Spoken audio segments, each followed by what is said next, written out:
Listen carefully and answer questions 1 to 6. Good morning, ma'am, and welcome to Australia's Moving Experience. How can I help you? Well, I hope you can help me. I'm so up in the air right now. Just calm down now. Let me guess. You're moving and it has you a little confused. That's it exactly. You see, I'm relocating to the United States next month, and I'm having a hard time getting organised. Here, fill out your name and address and let me ask you a few questions. Oh, what should I call you? My name is Jane Bond. OK, Jane, first of all, what's your work phone number? In case I have any questions about things. My work phone is 9463 550. But please try not to call me too often there. My boss hates personal calls. So does mine, ma'am. So does mine. And what address should we ship your things to? My new company is letting me stay temporarily at 509 Clark House. That's CLARK.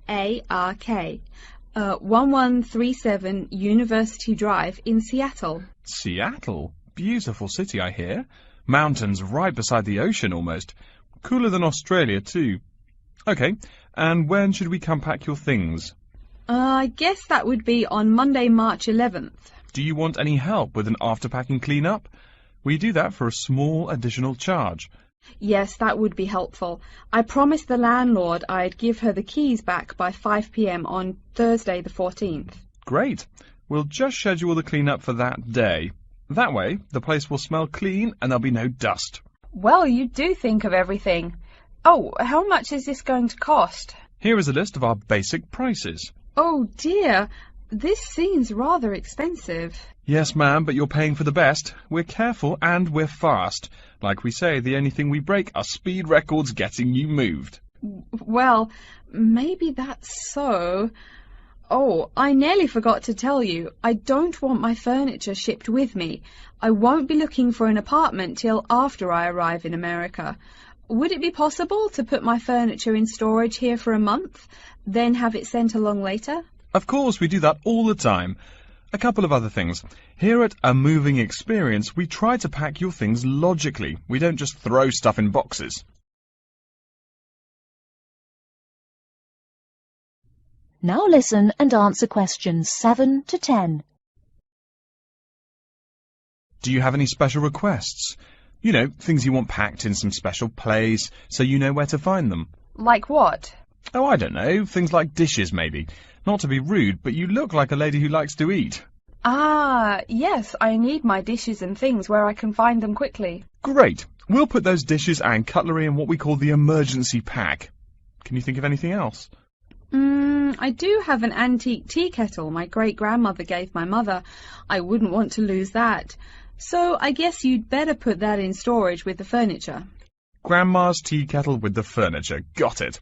Say, how about things like your alarm clock? You don't want to miss your plane on the big day, right? Well, you certainly think of everything. Yes, that's right. I'll also need my alarm clock where I can find it. Fine, we'll put that in your personal package. And of course, we'll give you a list of where we pack everything. So all you'll have to do on Thursday the 14th is grab your luggage on your way out the door. I couldn't help noticing the new CD player you're carrying. Is that a Samsung? Why, yes it is. One of their best. Cost me nearly $100, it did. Do you want to take special care of it? I mean, it's brand new. Take care of it, but nothing special. You can just put it in storage with the furniture. That looks like everything we need here. I guess you're all set. That was certainly quick. Thank you, young man. This has been a most moving experience.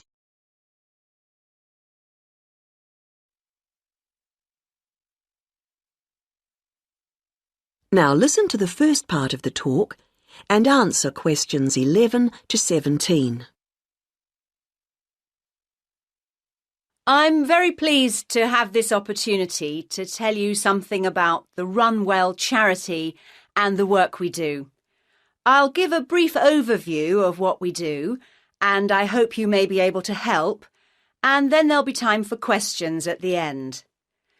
Runwell's founder, Mike Hughes, took up long-distance running in 1987, raising money by doing sponsored half marathons, and in 1992 established the charity as we know it today.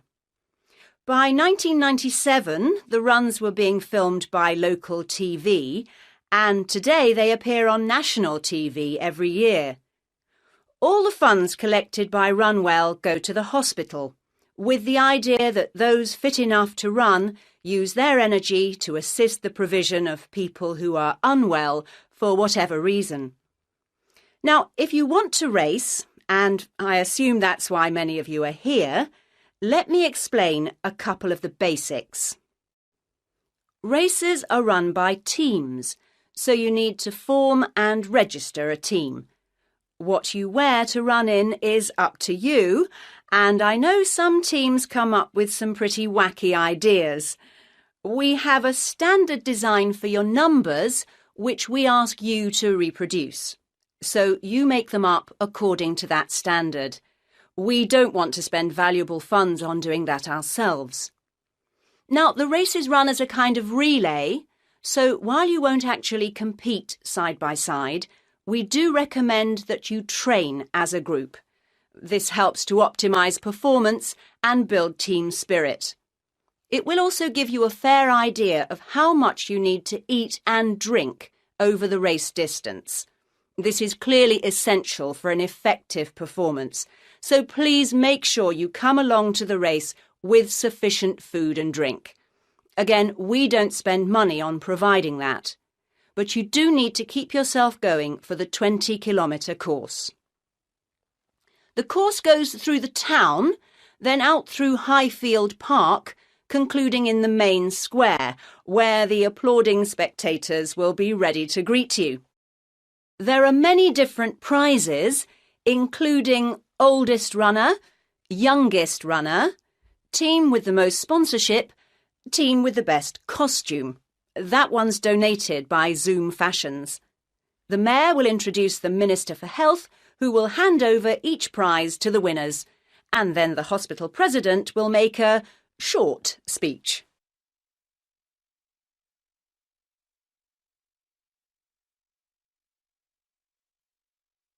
Now listen and answer questions 18 to 20. OK, that's the big race. But I know there are many people who don't feel they are up to running a 20-kilometre race, but who would nevertheless like to raise money for Runwell. Over the years, we've had experience of many ways of trying to collect money, some very successful, others less so. Now, of course, 20 kilometres is too far for children to run. But there was a sponsored swimming event at the local school last year, and that did very well. People have also tried to organise food-based events, such as selling homemade cakes and bread and so on at the market. And there was a large picnic arranged in 4 Bright Gardens, although these events failed to justify the efforts put into them, though I'm sure they were very tasty. These days, so many people are out at work all day that going from house to collect money isn't very effective.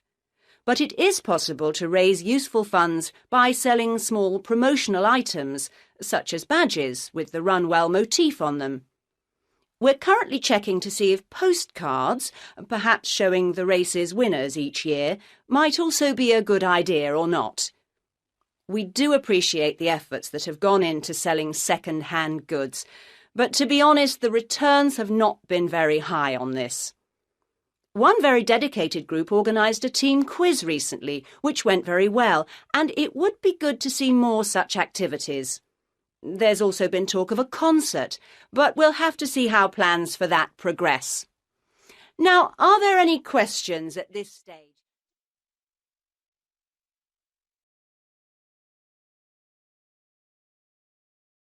Now listen carefully and answer questions 21 to 26. Hello, are you Professor Van Diesen? Yes, I am. And who might you be? Oh, sorry, my name is Tina. I'm a freshman here. They told me I should ask you for advice in choosing courses. Well, that's part of what I'm here for. Please come in and sit down. Now, what are your questions? I almost don't know. Everything is so confusing. Like, what is a specialized course? Oh, easy. A specialized course is one that is compulsory, meaning it's a requirement for your major, and regular, so you can't place out by taking a proficiency exam. That sounds pretty strict. Then what are all these general courses? I seem to have to take so many. Nothing to be alarmed over. These are courses open to all students and not directly related to your major. The university offers these general courses to choose so that you can become more well-rounded individuals. For example, I see you're a microbiology major, so it might be a good idea to take some literature or history courses so that you can know something besides all science. You mean these courses are like for fun? That might be one way to look at it, but don't tell the literature professor such a thing. Think of a general course as the opposite of a specified course. A specified course is one that pertains directly to your major. So, can I take any microbiology course I want? Let's see. Oh, those courses used to be open to microbiology students only. The good thing is now it's open to students on a flexible schedule, so it's not only for full-time students. So the answer is yes, if you have the instructor's permission. May I ask you why you chose microbiology? Well, I also like plain old biology too. You know, full-size animals. I might even become a veterinarian. Could I take some biology classes? Well, they are open to full-time students only, which I believe is what you are. I don't know how a freshman would get along with microbiology, though. I mean, most of the students presently looking into it are from off-campus. Off-campus? Yes, you know, people who use it in their work at hospitals, laboratories, even a police detective. Why did you choose microbiology, if I may ask? I don't think you quite answered that. Well, eventually I want to be a doctor. At least my dad tells me so. If I may say so, young lady, you seem a little uncertain. Still, I think that might be a good idea for a career. Of course, if you're thinking about being either a doctor or a vet, you should take some medical science classes before you even think of applying to med school. Great! What should I take? There is one small problem. The new medical sciences building is under construction, so there are no experimental facilities available until next year. I'm afraid you'll have to wait, but don't forget to take those courses at the first opportunity. Oh, bummer. Is there any other course you'd recommend for someone like me? Well, since you seem to like animals, have you ever thought about looking into environmental science? No, I never really thought about it before. Is it worthwhile? Quite. In fact, it's the fastest growing subject on this campus.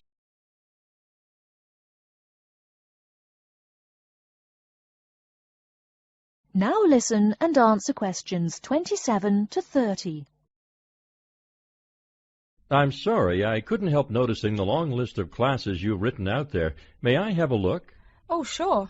Medical science, statistics, laboratory techniques, medicine, mathematics, computing. My, a bit of everything here. Is it too much? For your first semester, yes. What I suggest is starting out by taking the compulsory courses. Like we said before, the medical science can wait. Consider taking that in your sophomore year. I think I'd put off computing, too. I recommend to all freshmen that I talk to get the compulsory mathematics out of the way as early as possible, so take that one. It'll be one less difficult course you have to focus on when the science lab opens next year, and you have to catch up on classes like laboratory techniques. Your major also requires statistics, so you have to balance 2 math classes, and no doubt you should take that. Otherwise, get your required medicine course out of the way by taking something theory-based. Oh, of course, and your environmental science class, if you're interested. The others can wait, though I think computing is definitely a good idea, even though it's not required. I see, too, on your paper there, you seem to have had high marks on the entrance exam. Yeah, I guess so. Don't be shy. Have you thought about applying for a scholarship? Do they have any? I mean, my dad is always complaining about how much money it costs him. In your department, there are actually 3 full scholarships available. They cover tuition and provide $1,500 cash. $1,500 cash? Party! Please, miss, the money is intended more as a textbook allowance, not party money. If you promise to behave, I'll show you how to apply. Great, and thanks.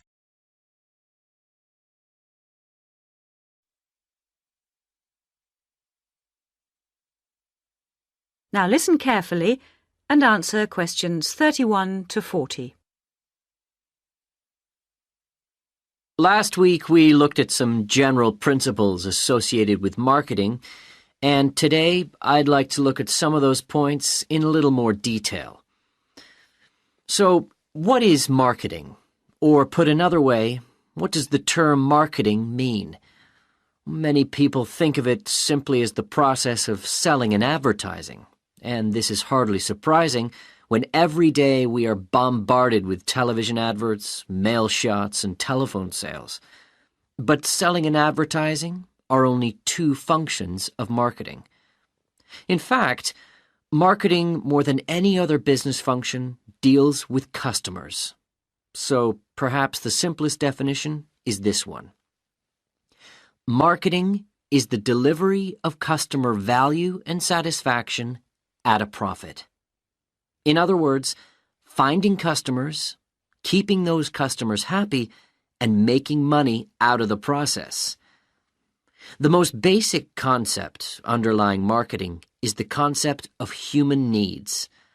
These include basic physical needs for things like food, as well as warmth and safety. And marketers don't invent these needs. They're a basic part of our human makeup. So, besides physical needs, there are also social needs, for instance, the need to belong and to be wanted.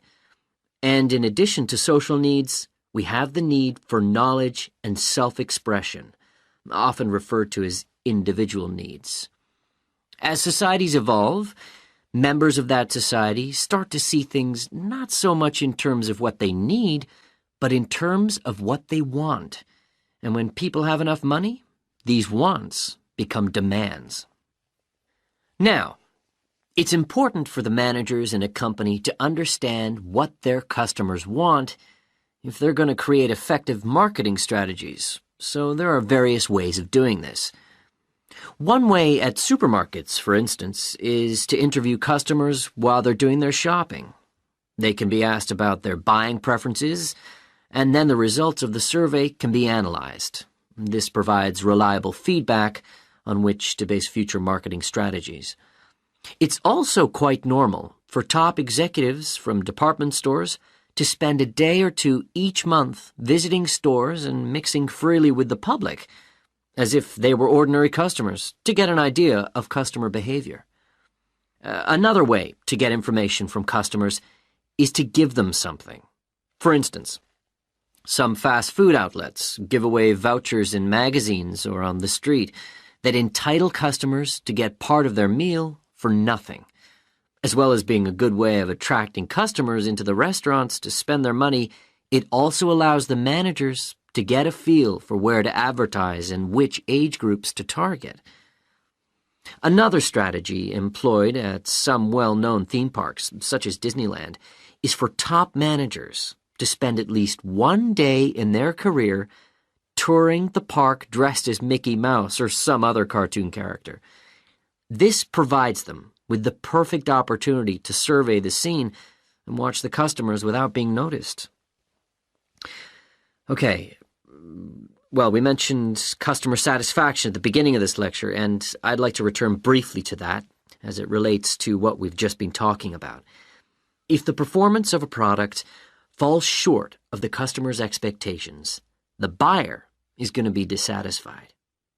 In other words, if the product you buy isn't as good as you'd expected, then the chances are you'll be unhappy about it. If, on the other hand, performance matches expectations and the product you buy is as good as you expected, then generally speaking, the buyer is satisfied. But smart companies should aim 1 step higher. They should aim to delight customers by promising only what they can be sure of delivering and then delivering much more than they promised. So then, if, as sometimes happens, performance is better than expected, the buyer is delighted and is twice as likely to come back to the store. Now, let's move on to look at the role of advertising. You now have half a minute to check your answers.